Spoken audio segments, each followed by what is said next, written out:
الرحمن الرحيم الحمد لله رب العالمين والصلاة والسلام على رسول الله صلى الله عليه وسلم بإحسان إلى يوم الدين.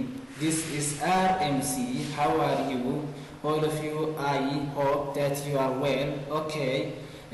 Welcome my students. Today we will start we will continue our lesson. waxaan bilaabi doonaa ana sii wadi doonaa casharkeennii waxaynu ugu joogtay more offer way casharkeena ayaynu kusii socon doonaa waxaanu ka soo hadalnay some points related with the grammar waxaanu ka soo hadalnay qodobo la xidhiidha grammarka insha allah grammarka ayaynu toos uga hadli doonaa qaybihiisa ayaynu ka hadli doonaa more offer waayahay haddaynu hore ugu sii socno grammar is the way is the system baynu nidhi waa nidaamka we arrange aynu iskugu daba ridno weer sariida to make saynu ka samayno proper sentences weedha markaasi saxa word level grammar and sentence level grammar are different levels consists of a grammar waa levels kala duwan oo grammarku uu maray fara badan leh word level grammar conference waxa uu ka hadli doonaa ama uu dabooli doonaa verbeska tenseska verbs waa faralka tenses dhacdooyinka nouns and verbs magacaanta falkaabka conference way qaybtan sentence level grammarka loo yaqaan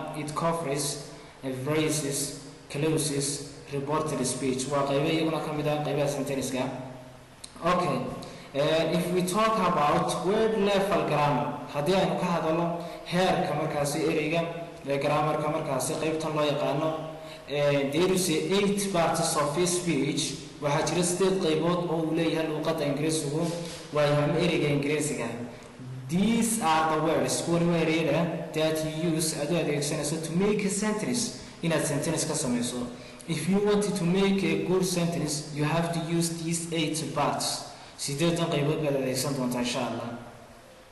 Verbs waa faralka ayaynu wax ka tilmaami doonaa verbs and verb tenses iyo faralka loo yaqaano faralka dhacdooyinka ku dhex jira waa tenses time oo waqtiyo.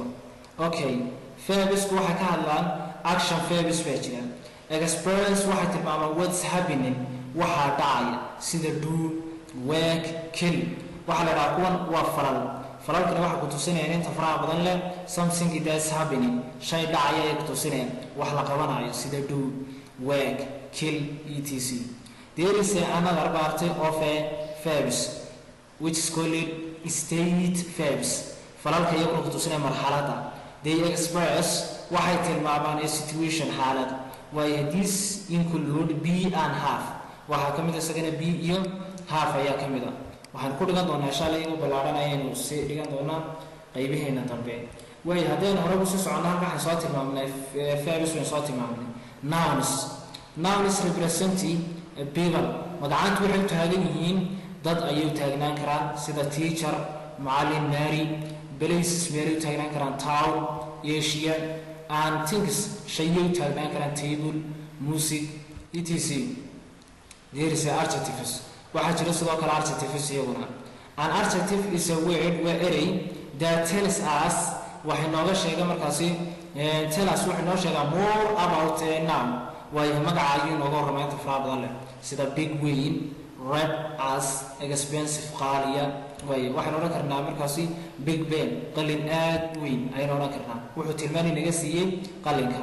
Verbs waa maxay verbs ku tell us waxay noo sheegaan iyaguna more about verbs wax bay nooga tilmaamaan verbka ama falka.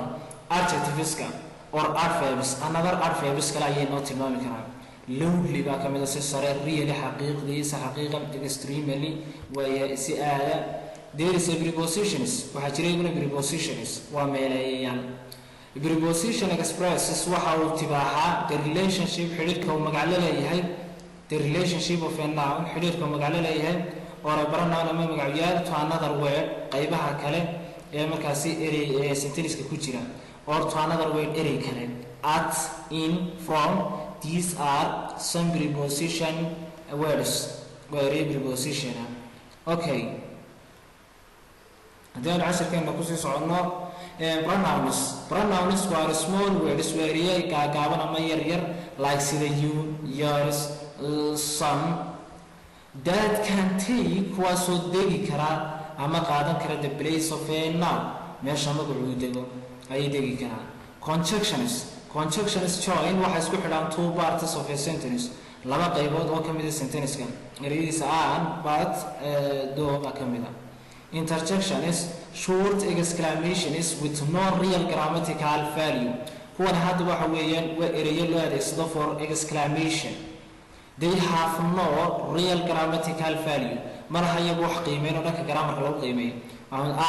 Dear, ouch, al waxaasoo dhan baa kamid ah. oo Soomaaliga ku weyn wow aynu yidhaahno. Parts of speech is the next lesson of our today's lesson. If I say we will talk about the introduction of parts of speech. waxaan ku dhigan doonaa casharkeena saddexaad laakiin introduction ahaan ayaynu uga hadli doonaa qaybtana. Parts of speech waa qaybaha uu ka kooban yahay luqadda Ingiriisiga ama ereyga luqadda Ingiriisiga. What is a part of speech muxuu yahay? We can categorize waxaan kala saari karnaa English words ereyada Ingiriisiga into 8 basic types. 8 qaybood oo aad u muhiim ah koolid kuwaasoo loo yaqaan parts of speech or word classes baa loo yaqaan qaybaha ereyga. It is quite important aad bay muhiim tahay to recognize inaad garato parts of speech qaybaha markaasi ereyga inaad taqaano oo caan ku tahay. This helps you tani waxay kaa caawinaysaa to analyze inaad fahamto sentences weeraha and understand and fahamto damiye.